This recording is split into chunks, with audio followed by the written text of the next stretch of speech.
Namaskar. A warm welcome to World News and Indian Perspective on All India Radio. This is R.S. Raghu, and with me is Abhineet Shukla, bringing glimpses of the major developments of the day from across the globe. Over the next half an hour, we shall bring you the latest from the world of politics, economy, sports, entertainment and more. The headlines. Indian Prime Minister Narendra Modi to unveil logo, theme and website of India's G20 presidency on Tuesday. Indian External Affairs Minister Dr. S. Jaishankar reaches Moscow on two-day official visit to Russia to hold talks with his Russian counterpart Sergei Lavrov on Tuesday. UN Climate Change Summit begins with agreement to discuss compensating poor nations for damage linked to global warming. Indian Army Commanders Conference begins in New Delhi. Pakistan Supreme Court directs Punjab Police to file FIR within 24 hours over shooting of former Prime Minister Imran Khan. In the United States, Democrat and the Republican candidates make last-ditch effort to woo voters for midterm elections on Tuesday. And India issues advisory to its students planning to study in China.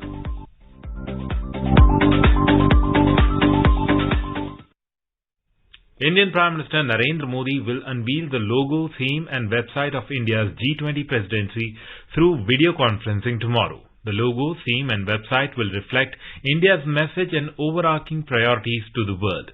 Guided by the vision of Mr. Modi, the foreign policy of India has been evolving to undertake leadership roles on the global stage. In a significant step in this direction, India will assume G20 presidency from 1st of next month.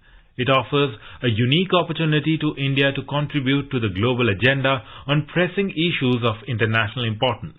G20 is the premier forum for international economic cooperation, representing around 85% of the global GDP, over 75% of the global trade, and about two-thirds of the world population. During the course of its G20 presidency, India will be holding about 200 meetings in 32 different sectors in multiple locations across India. The G20 summit, to be held next year, will be one of the highest profile international gatherings to be hosted by India. Indian External Affairs Minister Dr. S. Jaishankar has reached Moscow on his two-day official visit to Russia.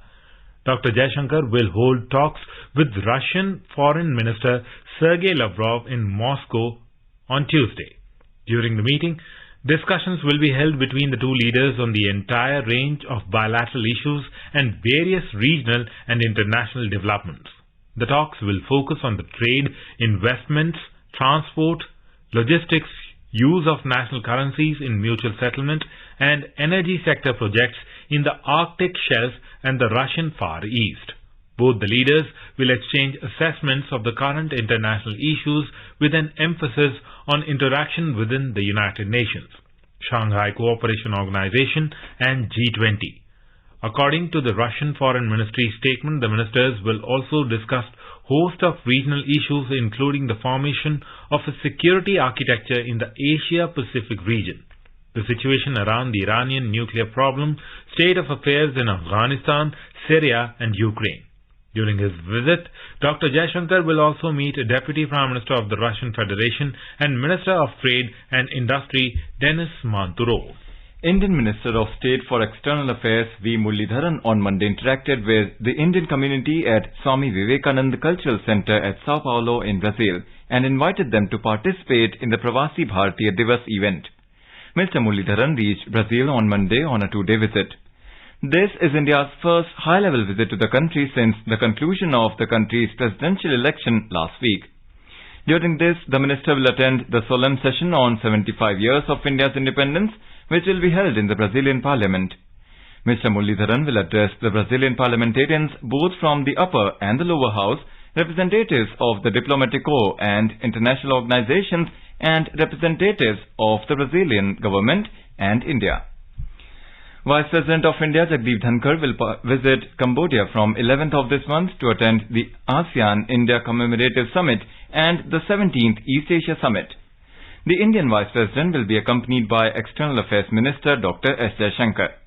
During his three-day visit, The Vice President will attend the ASEAN-India Commemorative Summit in Phnom Penh on 12th of this month.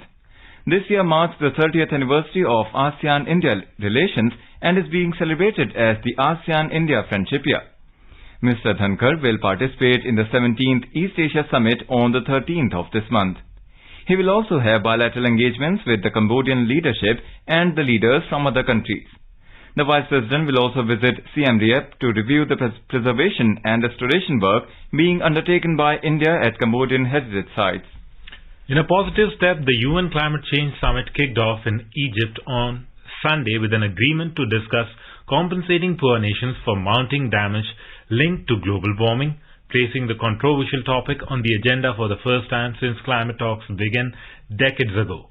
On the opening day of the COP27 summit in the seaside resort town of Sharm el-Sheikh, negotiators agreed to discuss the creation of an international mechanism for compensating poor countries that suffer large-scale damage due to the climate disasters. Environment Minister Bhupendra Yadav, who is leading the Indian delegation at the conference, it is an important move in the right direction, he said. Now it must be ensured that it is taken forward with complete transparency, keeping in mind the needs of the poorer and most vulnerable countries. Mr. Yadav emphasized that India is in full support of the move. The decision to include the issue of loss and damage, as it is referred to in the climate negotiations, in the main agenda comes in the wake of a series of unprecedented climate disasters this year, including Europe's worst drought in 500 years, Pakistan's worst ever flooding and extensive heat waves in several parts of the world. The demand for loss and damage finance is old, but it has faced strong resistance from the rich and developed countries.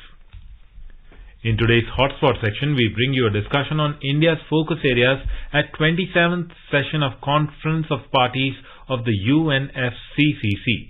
In conversation, our former UN diplomat and environmentalist Mukul Sanwal and moderator is V. Ravi Kumar. Mr. Sanwal, we are here in Delhi at that time of the year when everyone talks about climate and climate change due to the pollution levels.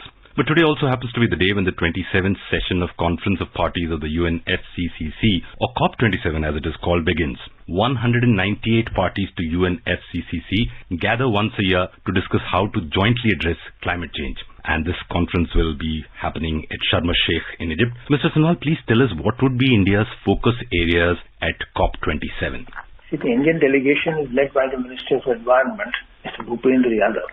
And he has made the point that three focus areas are there for India in terms of the traditional agenda.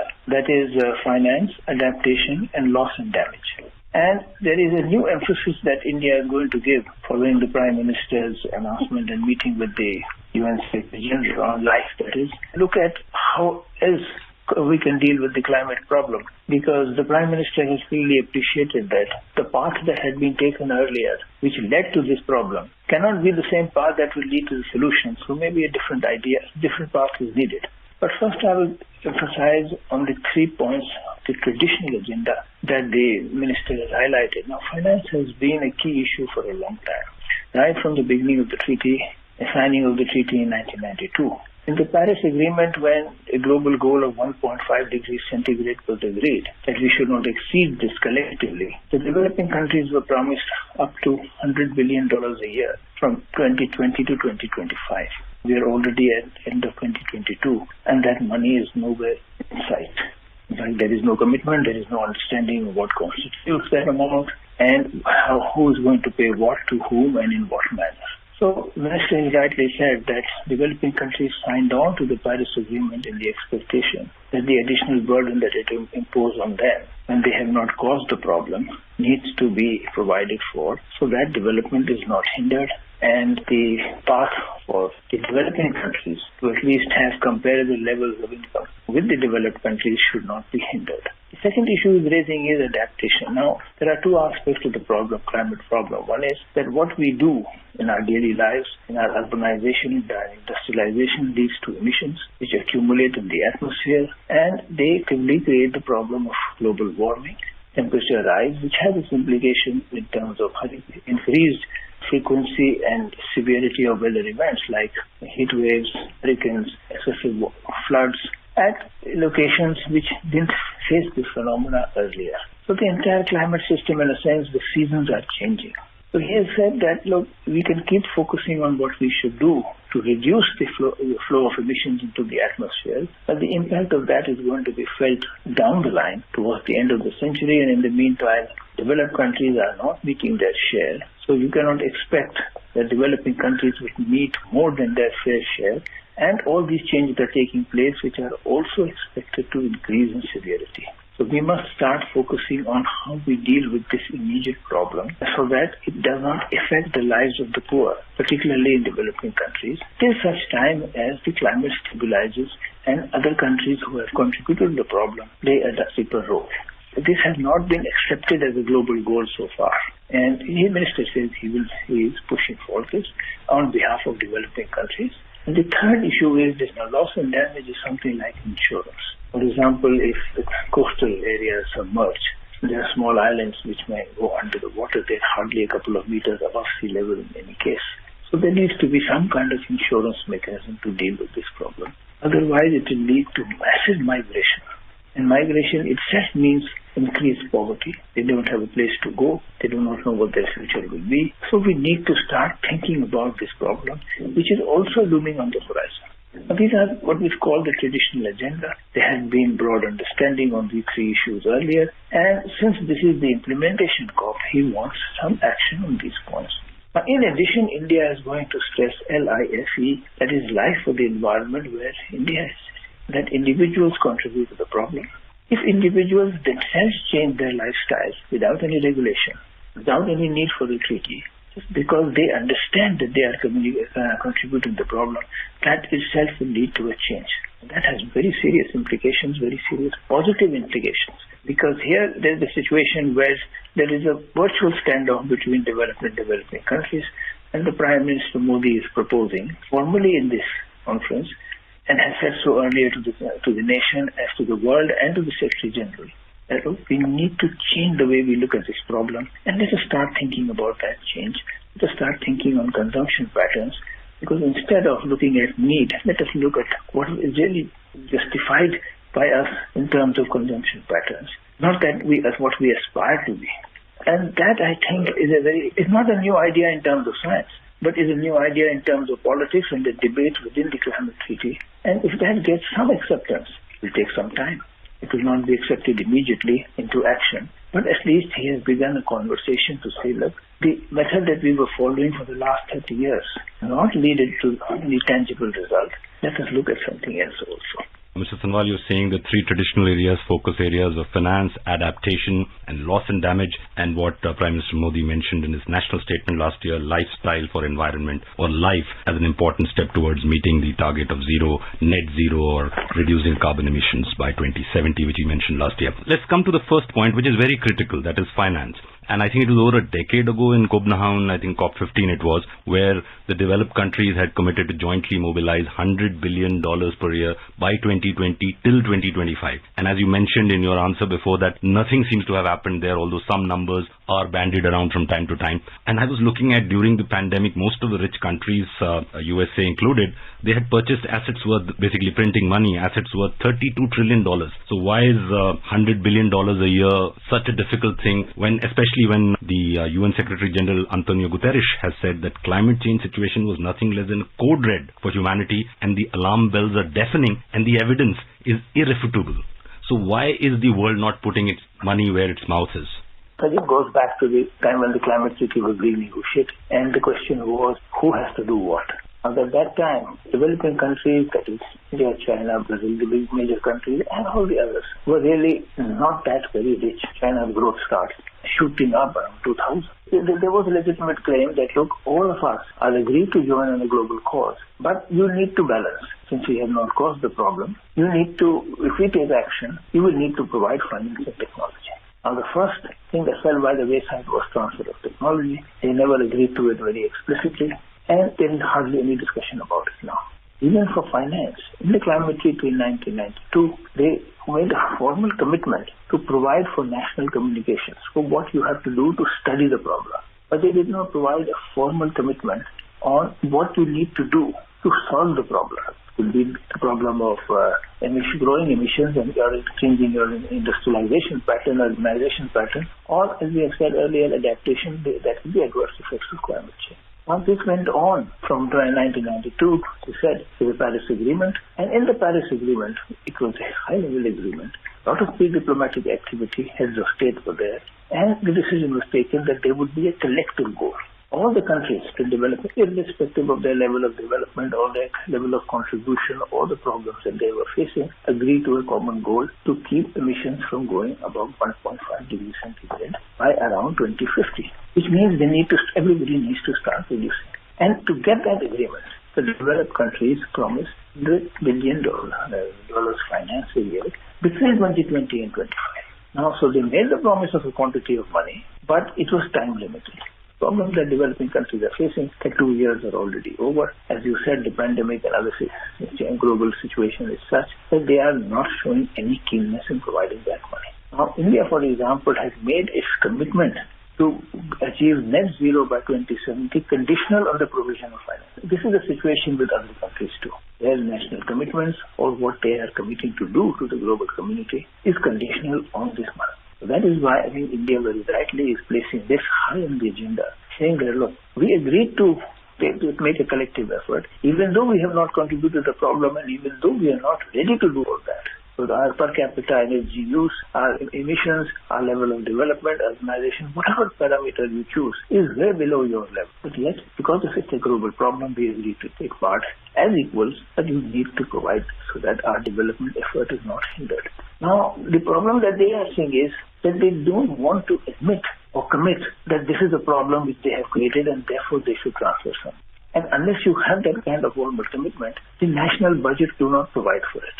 Since the national budget does not specifically provide for this kind of amount because there is no formal commitment, it is very difficult to also see how you calculate this amount. There are views that the developed countries are saying that even what the private sector invests should be included. Whatever we do for other humanitarian or other grounds. So whatever money flowing from developed to developing countries should be included in this in essence. It's not a grant, it's a loan. And developing countries are rightly saying that if we had to take loan from the private sector, from the market, we don't have to come to Sharm el-Sheikh to get that loan. We negotiate outside this process. In this process, we have taken certain commitments because of the global cause, as have you. So we need to deal with it separately to what is happening in the market.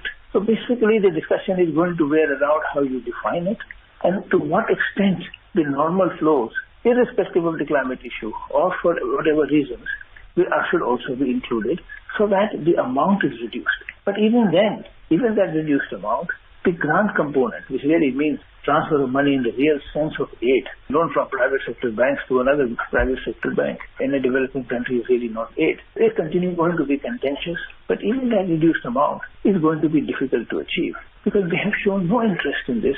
Their interest has waned after the global commitment by all countries that yes, we agree to take an equal share of the problem. Equal share in the sense we agree to do something about it, irrespective of our level of development. So it's going to be an interesting discussion and let us see how it unfolds. Right, as you mentioned, Mr. Sanwal, that the next few days promise to be interesting, to use the phrase that you use, and hopefully we will come out with more clarity, especially in climate finance, and also the thing that the Prime Minister mentioned last year, life, which you also talked about. Mr. Mukul Sanwal, thank you so much for joining us on All India Radio.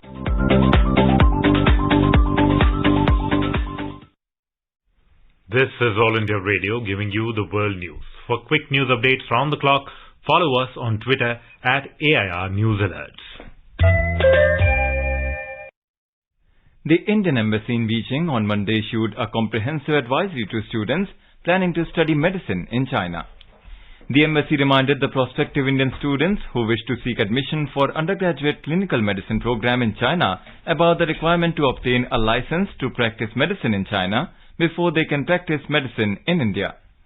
In an advisory issued on Monday, the embassy requested the students and their parents to see the Gazette notification dated 18th of November 2021 by the National Medical Commission NMC, which clearly states this requirement. A report from our Beijing correspondent.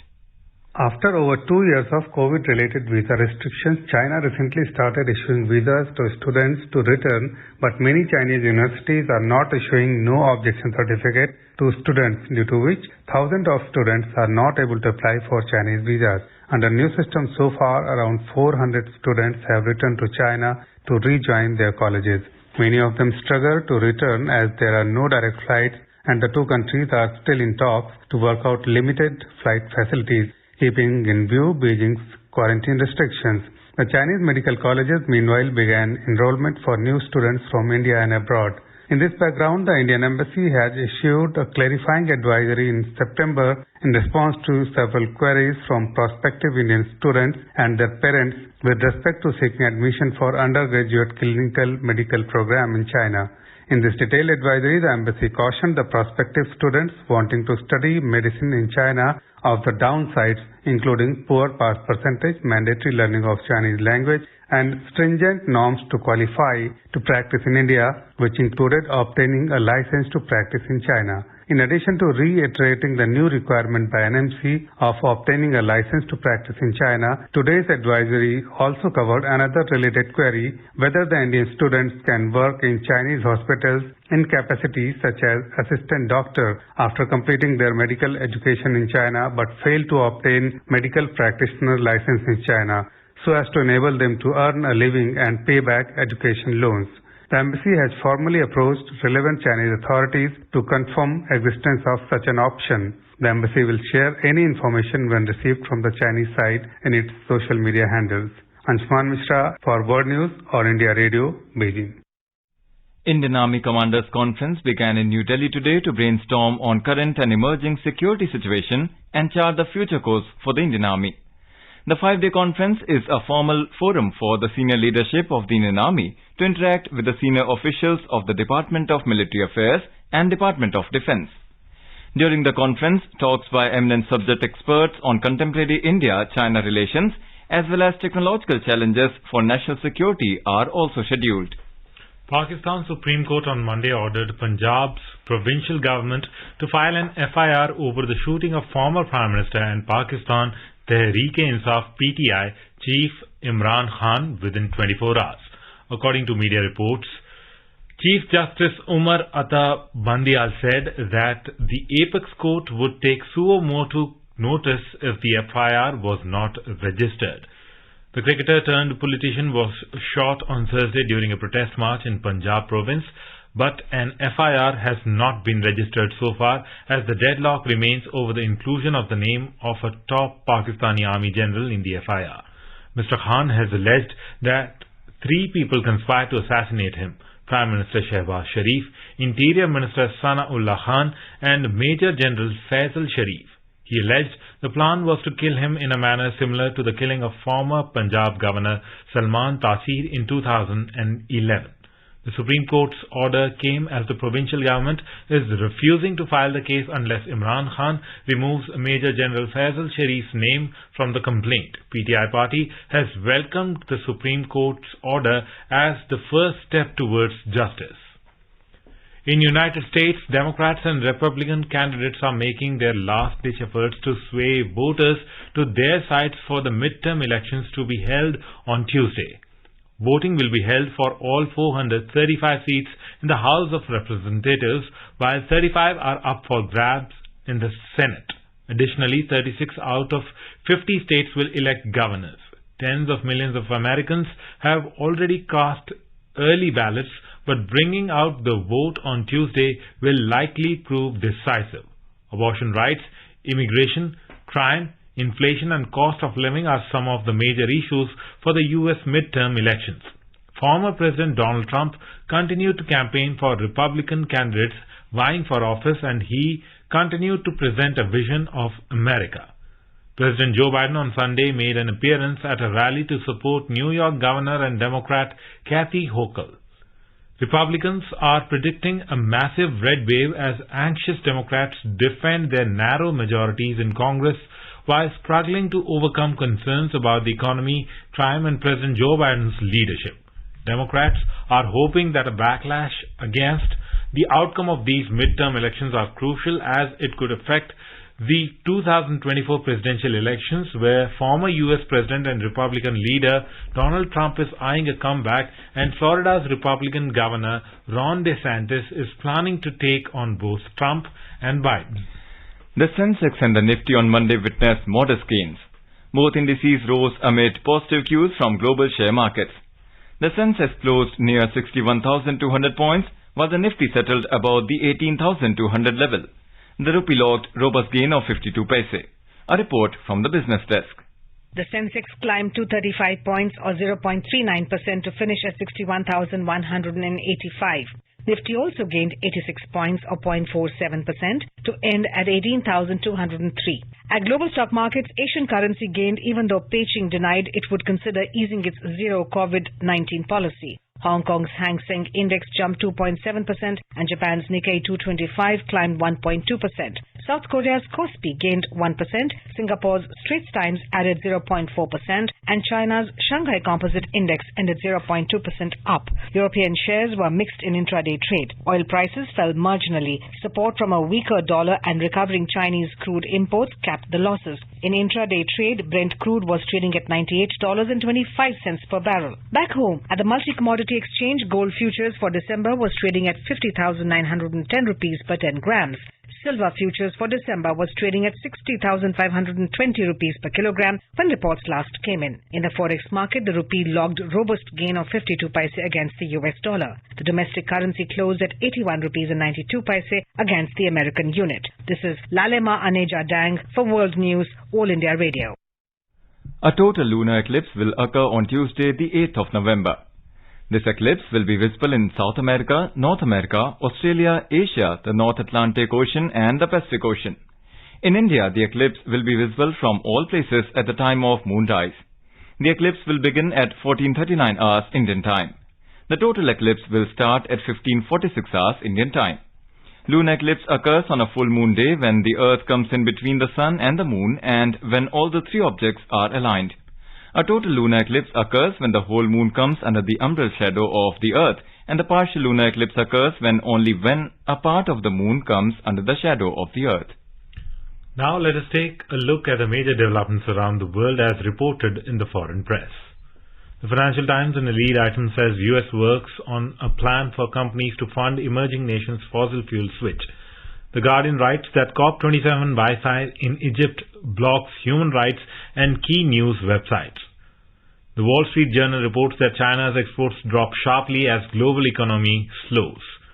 The Washington Post writes millions without power in capital. Kiev says it struck Russian base in Kherson area. The Globe and Mail reports that Arizona Trump ticket races could shape balance of power in Washington. The New York Times says climate conference to debate whether rich nations will pay for damage. CNN writes China doubles down on zero COVID pledge despite public frustration. And now a quick look at the headlines once again. Indian Prime Minister Narendra Modi to unveil logo, theme and website of India's G20 presidency on Tuesday. Indian External Affairs Minister Dr. S. Jaishankar reaches Moscow on two-day official visit to Russia to hold talks with his Russian counterpart Sergei Lavrov on Tuesday. UN Climate Change Summit begins with agreement to discuss compensating poor nations for damage linked to global warming. Indian Army Commanders Conference begins in New Delhi. Pakistan Supreme Court directs Punjab Police to file FIR within 24 hours over shooting of former Prime Minister Imran Khan. In United States, Democrat and the Republican candidates make last-ditch effort to woo voters for midterm elections on Tuesday.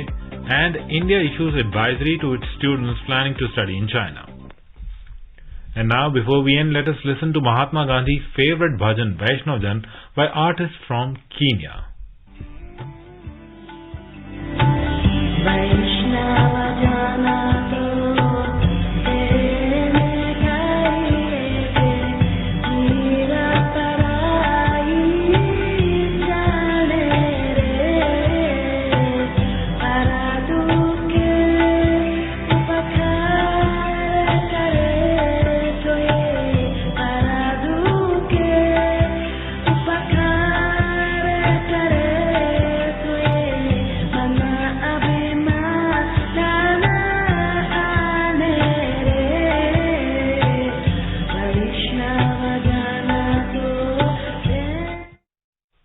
And with that, we end this bulletin. We'll be back at the same time tomorrow with the next edition of World News.